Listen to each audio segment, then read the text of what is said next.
Hello everyone, once again welcome back to my channel Yashika Mehta. स्वागत है एक बार फिर से आप सभी का मेरे यूट्यूब चैनल पर।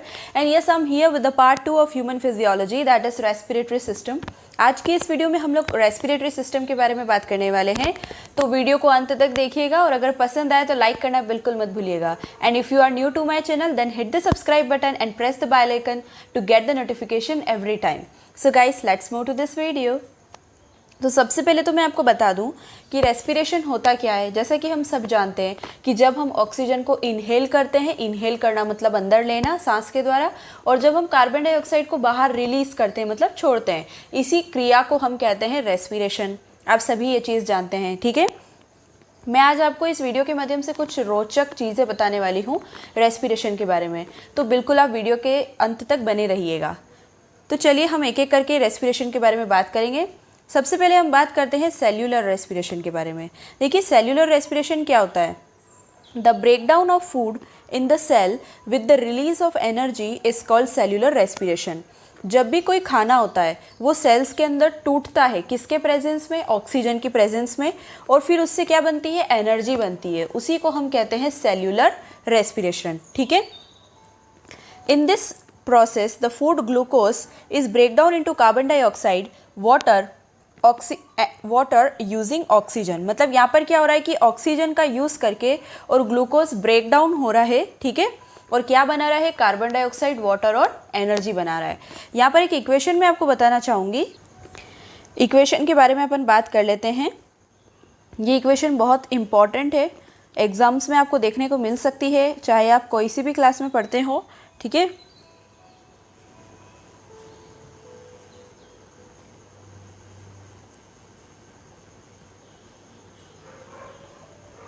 Plus energy.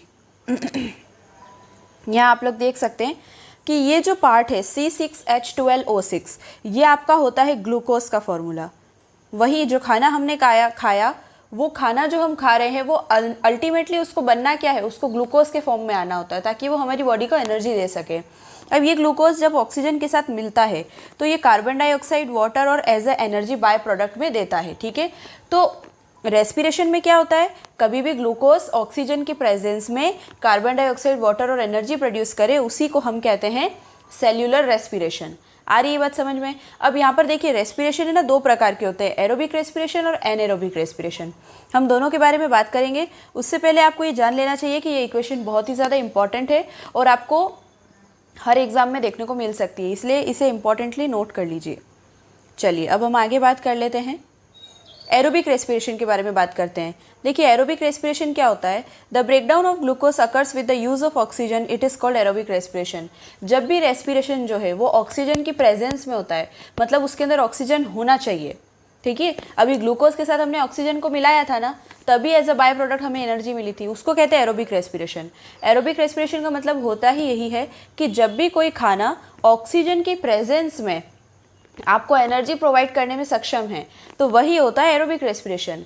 एनएरोबिक रेस्पिरेशन वो होता है जो ऑक्सीजन की एब्सेंस में होता है, मतलब उसके अभाव में होता है, ऑक्सीजन नहीं होती है एनएरोबिक रेस्पिरेशन में, ठीक है। चलिए अब यहाँ पर एक एनएरोबिक रेस्पिरेशन की एक इक्वेशन आपको ध्यान रखनी है। यहाँ पर मैंने लिया ग्लूकोज, यहाँ पर किसका एब्सेंस है? ऑक्सीजन का एब्सेंस है, तो ये अल्कोहल बनाता है, साथ में बनाएगा carbon dioxide, that is CO2, और एनर्जी तो ये भी बनाता है, लेकिन इसकी जो एनर्जी होती है वो बहुत ही कम होती है।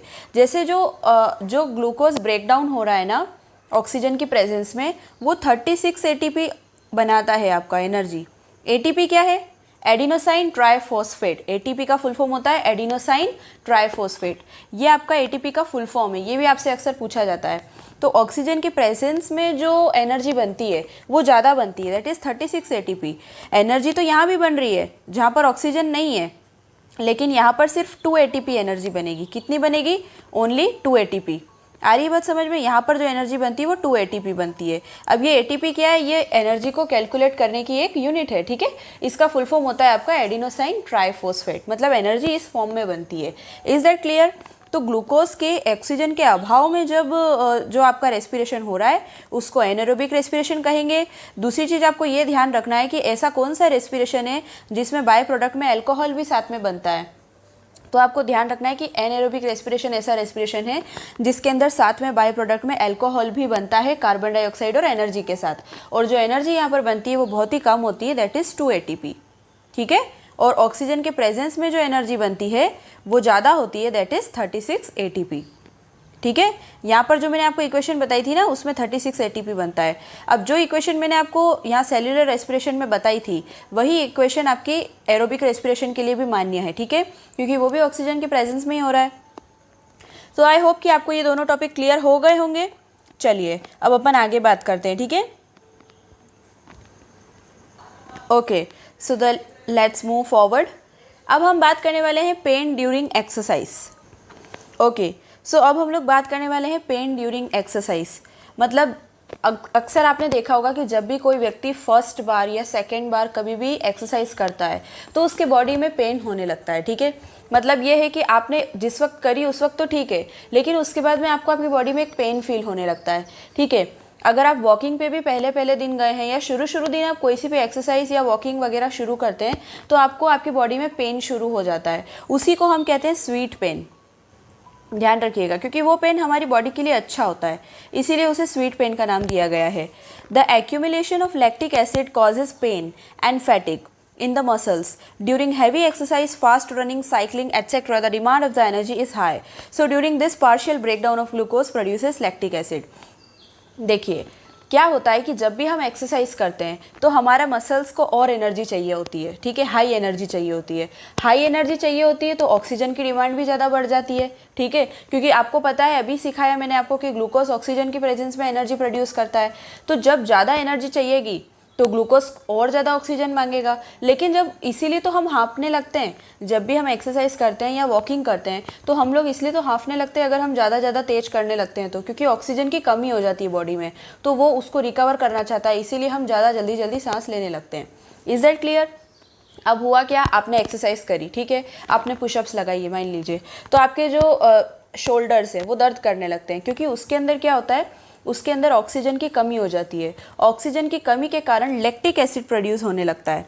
ये चीज़ ध्यान रखिए, glucose in the absence of oxygen produces lactic acid, और फिर वो एनर्जी बनाता है। ठीक है, अब लैक्टिक एसिड जो बनता है उस वजह से फिर हमें हमारे मसल्स में दर्द होने लगता है। ठीक है, उसके थोड़ी सी देर बाद जब हम अच्छे से सांस लेने लगते हैं तो, और धीरे धीरे जैसे हमारी बॉडी को रूटीन हो जाता है उस चीज़ का, तो फिर आपको स्वीट पेन नहीं होगा।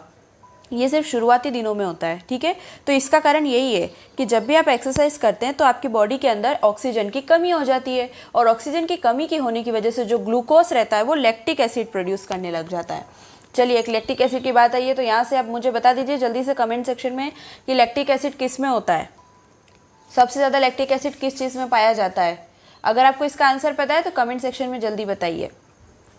चलिए आगे बढ़ते हैं, बात कर लेते हैं कुछ फैक्ट के बारे में जो रेस्पिरेशन से रिलेटेड है। सबसे पहले हम लोग कॉकरोच की बात करते हैं। कॉकरोच जो होता है आपका, उसके अंदर छोटे छोटे स्पाइरिकल्स की ओपनिंग्स होती है, ऐसे दाने दाने जैसी, जिससे वो सांस लेते हैं। ठीक है, ये चीज़ आपको ध्यान रखनी है। अब अर्थवर्म की बात करते हैं। अर्थवर्म स्किन से सांस लेता है। ठीक है, अर्थवर्म और फ्रॉग ये दोनों ही स्किन से सांस लेते हैं। इनकी जो स्किन होती है वो बहुत ही स्लीपरी होती है और मोएस्ट होती है। मोएस्ट मतलब नमी वाली होती है, जिससे ये लोग ऑक्सीजन अंदर लेते हैं। फिशेस के बारे में आपको पता ही है कि फिशेस किससे सांस लेती है, गिल्स से। Fishes respire through gills. तो ये तो कुछ हो गई बातें रोचक तथ्यों के बारे में। अब हम लोग यहाँ पर जान लेते हैं आगे टोबैको और सिगरेट से कैसे कैंसर होता है, कैसे वो आपके लंग्स को इतना प्रभावित कर देते हैं कि आपके लंग्स के अंदर वो एक ब्लैक टार जैसा जमने लगता है। इस वीडियो के ज़रिए आपको पता चल जाएगा कि कैसे ये हमारे लंग्स को प्रभावित करता है। As you can see here, जैसे ही ये जहरीला धुआं आपके लंग्स में जाने लगता है, ये आपके लंग्स की एल्वलाइज पे प्रभाव डालता है। एल्वलाइज क्या होती है अभी देखेंगे। ये जो आपको गोल गोल दिख रहा है ना यहाँ पर, इसी को एल्वलाइज कहते हैं। कैसे धीरे धीरे ये सिकुड़ने लगती है और काली पड़ने लगती है जब आप रेगुलर सेवन करते हैं ना टोबैको या सिगरेट्स का। ये देखिए, अब जब आपके लंग्स बिल्कुल स्पंज की तरह होते हैं, आपके लंग्स जो आप उसमें डालेंगे वैसा ही आपको प्रोडक्शन मिलेगा। ठीक है, तो यहाँ आपने देख लिया कि किस तरीके से टोबैको और सिगरेट जो होता है वो कैंसर का कारण बनता है। तो in last guys, thank you so much watching this video and I hope कि आपको ये वीडियो बहुत अच्छा लगा होगा। Please guys do like, share and subscribe.